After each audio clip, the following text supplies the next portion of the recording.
संसद में परिसीमन को लेकर मोदी सरकार विधेयक ला रही है और इसे लेकर पूरे देश में हंगामा मच गया है। सवाल सरकार की मंशा पर उठ रहे हैं क्योंकि जिस तरह से यह काम हो रहा है उससे बीजेपी के सहयोगी भी अब डरे हुए हैं। परिसीमन के बारे में आप ये जानते ही हैं कि नए सिरे से सीमाओं का निर्धारण होता है। लोकसभा में इस वक्त 543 सीटें हैं और परिसीमन के बाद इनकी संख्या 850 करने की तैयारी है। लेकिन बंटवारा कैसे होगा, इस पर सवाल खड़े हो गए हैं। विपक्ष का मोदी सरकार पर सीधा आरोप है कि वो इसमें सियासत लेकर आ रही है, एक राज्य को दूसरे से लड़ाने की कोशिश कर रही है। जहां बीजेपी कमजोर है उन राज्यों की सियासी हिस्सेदारी घटाने की साजिश हो रही है और जहां बीजेपी का आधार है वहां की हिस्सेदारी को मजबूत करने की कोशिश हो रही है। और यही कारण है कि मोदी सरकार की नीयत पर अब सवाल खड़े हो गए हैं। विपक्ष सरकार की घेराबंदी की तैयारी में और इसके लिए रणनीति भी तैयार की गई है। सत्र शुरू होने से पहले ही विपक्षी दलों की बैठक हुई है, जिसके बाद यह तय हो गया है कि मोदी सरकार के लिए परिसीमन का रास्ता आसान होने वाला नहीं है। अब सबसे पहले तो यह समझना जरूरी है कि आखिर विपक्ष इस प्रक्रिया का विरोध क्यों कर रहा है। क्या यह विरोध सिर्फ राजनीति है या इसके पीछे कोई ठोस संवैधानिक और लोकतांत्रिक चिंता भी छिपी हुई है? तो इस स्पेशल रिपोर्ट में हम इस पूरे मुद्दे को विस्तार से समझते हैं। नमस्कार, मैं हूं अंशिता।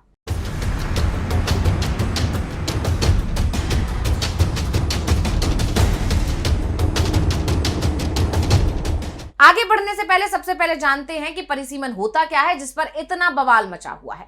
तो आपको बता दें कि परिसीमन यानी नए सिरे से सीमाओं का निर्धारण, और इसके सहारे अब सरकार जनसंख्या के आधार पर लोकसभा और विधानसभा सीटों की सीमाओं और संख्या का पुनर्निर्धारण करने की तैयारी में है। यानी जहां आबादी ज्यादा होगी वहां ज्यादा सीटें मिलेंगी। संविधान में 131वां संशोधन विधेयक 2026 के माध्यम से सरकार ने लोकसभा की संरचना में एक महत्वपूर्ण बदलाव का प्रस्ताव रखा है, जिसका उद्देश्य निचले सदन के सदस्यों की संख्या को मौजूदा 543 से बढ़ाकर 850 करना है, जिसमें 815 राज्यों से और बची हुई 35 केंद्र शासित प्रदेशों से करना है। तो भारत में आखिरी बार परिसीमन 2002 में हुआ था, जो 1971 की जनगणना के आधार पर किया गया था। लेकिन 2026 के बाद फिर से परिसीमन की प्रक्रिया शुरू हो सकती है और यहीं से सारा विवाद शुरू हो गया है। अब आते हैं अपने सबसे अहम सवाल पर, और वो सवाल है कि विपक्ष इसका विरोध क्यों कर रहा है। क्यों विपक्ष इसे सरकार की साजिश बता रहा है, सरकार को इससे क्या फायदा हो रहा है। तो आपको बता दें कि दक्षिण भारत के दो प्रमुख गैर बीजेपी शासित राज्य तमिलनाडु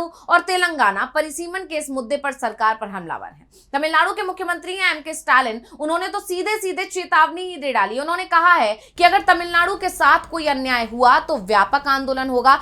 इसके अलावा तेलंगाना के सीएम है रेवंत रेड्डी। उन्होंने प्रधानमंत्री मोदी को एक पत्र लिखकर सर्वदलीय बैठक बुलाने की मांग की है और कहा है कि केवल जनसंख्या के आधार पर लोकसभा सीटों में वृद्धि करने से देश के संघीय संतुलन पर असर पड़ेगा। उन्होंने आगे ये भी कहा है कि दक्षिणी राज्यों के लिए अनुपात आधारित मॉडल स्वीकार्य नहीं होगा और बिना उनकी चिंताओं को दूर किए आगे बढ़ने पर व्यापक विरोध होगा। इसी के साथ कर्नाटक के मुख्यमंत्री सिद्धारमैया का भी बयान आया है। उन्होंने भी इस मुद्दे को उठाया और उन्होंने चेतावनी दे डाली। कहा कि जो राज्य जनसंख्या नियंत्रण को प्राथमिकता देते हैं उन्हें प्रस्तावित प्रक्रिया के तहत अन्याय का सामना करना पड़ेगा। साथ ही उन्होंने इस बात पर भी जोर दिया है कि संसद में दक्षिणी राज्यों की आवाज को कमजोर नहीं होने दिया जाना चाहिए। इसके अलावा कांग्रेस के वरिष्ठ नेता हैं और पूर्व केंद्रीय मंत्री चिदंबरम का भी बयान आया।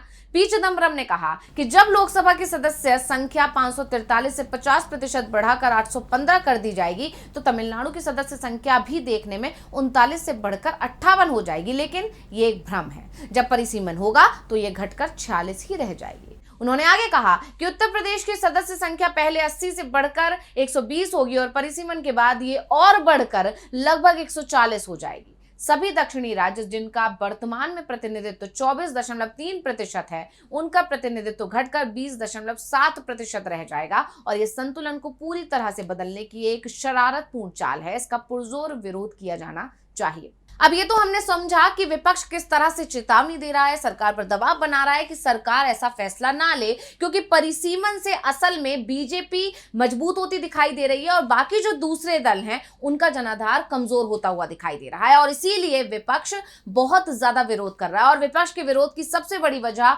उत्तर और दक्षिण भारत के बीच संतुलन है। दक्षिण भारत के राज्यों जैसे कि तमिलनाडु, केरल, कर्नाटक और आंध्र प्रदेश ने जनसंख्या नियंत्रण में काफी सफलता हासिल की है। वहीं उत्तर भारत के कई राज्यों में आबादी तेजी से बढ़ी है। अगर नई जनगणना के आधार पर परिसीमन होता है तो उत्तर भारत की सीटें बढ़ेंगी और दक्षिण भारत की सीटें घट सकती हैं। और विपक्ष का कहना है कि ये उन राज्यों के साथ अन्याय होगा जिन्होंने जनसंख्या नियंत्रण में बेहतर प्रदर्शन किया है। आप सभी जानते ही हैं कि दक्षिण में बीजेपी का आधार कमजोर है और वहां पर अपने आप को मजबूत करने के लिए बीजेपी पिछले कई सालों से कोशिश कर रही है, लेकिन बीजेपी को उसमें सफलता नहीं मिल रही है। और वहीं दूसरी तरफ उत्तर भारत में बीजेपी का जनाधार मजबूत है, इसीलिए उसे और ज्यादा मजबूत किया जा रहा है जिससे दक्षिण से होने वाला जो नुकसान है उसकी भरपाई की जा सके। और बीजेपी की इसी चाल को विपक्ष समझ रहा है और इसीलिए विपक्ष इसका खोलकर विरोध कर रहा है। तो विपक्ष की दूसरी बड़ी चिंता है राजनीतिक संतुलन बिगड़ने की। अगर सीटों का बंटवारा बदलता है तो संसद में ताकत का समीकरण भी बदल जाएगा। ऐसे में उन राज्यों का प्रभाव बढ़ सकता है जहां सत्ताधारी पार्टी मजबूत है। और विपक्ष को इसी बात का डर है कि परिसीमन का इस्तेमाल राजनीतिक लाभ के लिए किया जा सकता है। तीसरा मुद्दा है संघीय ढांचे पर खतरा। भारत एक संघीय देश है जहां राज्यों को बराबर सम्मान और प्रतिनिधित्व मिलना चाहिए, लेकिन अगर कुछ राज्यों का प्रतिनिधित्व बहुत ज्यादा बढ़ जाता है तो यह संतुलन बिगड़ सकता है। विपक्ष का यह भी कहना है कि यह संविधान की मूल भावना के खिलाफ होगा। तो कांग्रेस और उसके सहयोगियों का केरल, कर्नाटक और तमिलनाडु जैसे दक्षिणी राज्यों में एक मजबूत आधार है। ये ऐसे क्षेत्र हैं जिन्हें लेकर उन्हें लगता है कि उत्तरी राज्यों की तुलना में यहां उन्हें कम लाभ मिलेगा। विपक्षी नेताओं का तर्क है कि अगर ऐसा होता है तो उत्तर प्रदेश और केरल के बीच सीटों का मौजूदा अंतर 60 सीटें यानी 80 बनाम 20 से बढ़कर 90 सीटें यानी 120 बनाम 30 हो सकता है, जिससे क्षेत्रीय असंतुलन और भी गहरा हो जाएगा। सोनिया गांधी ने भी इस पर चिंता जाहिर की। एक लेख में उन्होंने चेतावनी दी कि ये योजनाएं राजनीतिक प्रतिनिधित्व को काफी हद तक बदल सकती हैं और संवैधानिक सिद्धांतों को कमजोर कर सकती हैं। उन्होंने इस बात पर जोर दिया कि लोकसभा की सदस्य संख्या में कोई भी बढ़ोतरी न्याय संगत होनी चाहिए। और कांग्रेस नेता मनीष तिवारी ने तो राज्य की आबादी से बताया कि किस राज्य में कितनी सीट हो सकती है। तो अब सवाल यह है कि क्या विपक्ष का विरोध सही है? तो आइए इसे भी समझ लेते हैं। विपक्ष का कहना है कि अगर कोई राज्य जनसंख्या नियंत्रण में सफल रहा है तो उसे सजा क्यों मिले, इसलिए परिसीमन के जरिए ऐसे राज्यों को नुकसान पहुंचाना गलत है।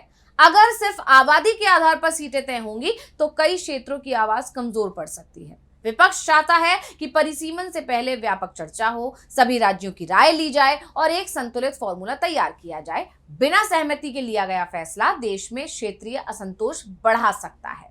यानी साफ है कि परिसीमन सिर्फ एक तकनीकी प्रक्रिया नहीं है बल्कि एक बड़ा राजनीतिक और संवैधानिक मुद्दा है। विपक्ष के तर्क बता रहे हैं कि उनका विरोध राजनीति नहीं बल्कि इसमें कई गंभीर सवाल छिपे हुए हैं। तेलंगाना, तमिलनाडु जैसे गैर बीजेपी शासित राज्यों के मुख्यमंत्री सरकार की मंशा पर सवाल उठा रहे हैं और इसी को देखकर जानकारों का मानना है कि विपक्ष की मांगे पूरी तरह से सही हैं और जायज हैं। तो स्पेशल रिपोर्ट आपको कैसी लगी हमें कमेंट करके अपनी राय जरूर दीजिएगा। इसी के साथ मुझे दीजिए इजाजत। देखते रहिए डीवी लाइव। नमस्कार।